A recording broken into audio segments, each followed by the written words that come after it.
Becky? This question comes from Vlad Koptev in Ukraine.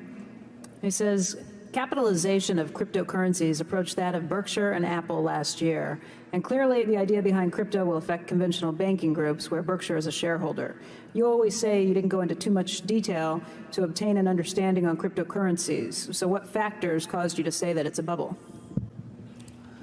Well, generally non-productive assets remain, if you had bought gold at the time of Christ and you figure the compound rate on it, it may be a couple tenths of 1%.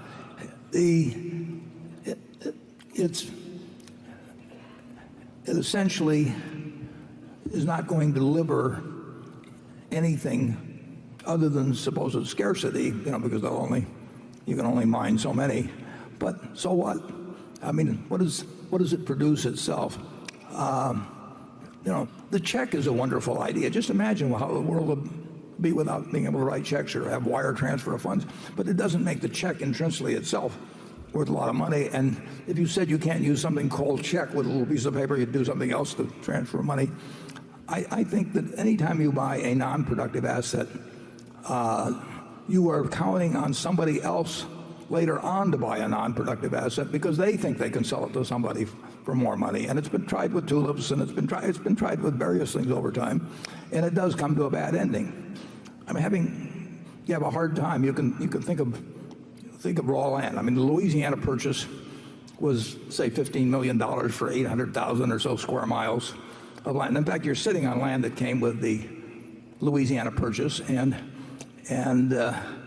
so what we pay? We paid $20 a square mile, and 640 acres in a square mile, and you're down to 3 cents or something. So that was a pretty good purchase of what was then a non-productive property. But it depends. But it's very hard. You can buy stamps. Bill Gross got collected a wonderful stamp collection, and it sold for more money in the end. But it's dependent on somebody else wanting to buy, hoping they will sell it for more money, and so on.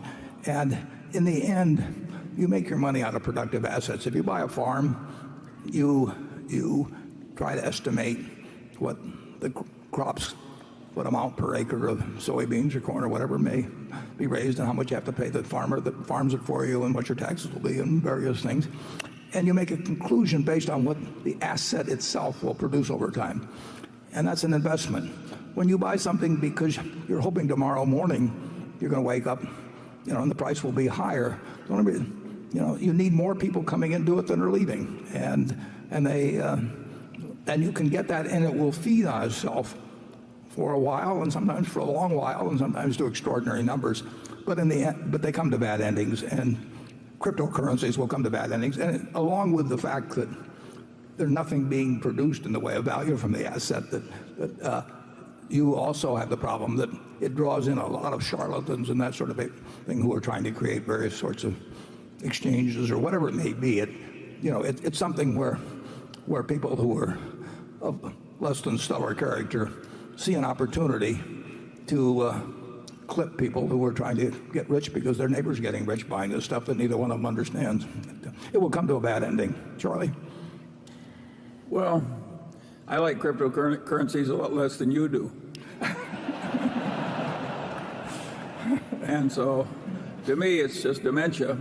And I think the people who are professional traders that go into trading cryptocurrencies, it's just disgusting. It's like somebody else is trading turds and you decide I can't be left out.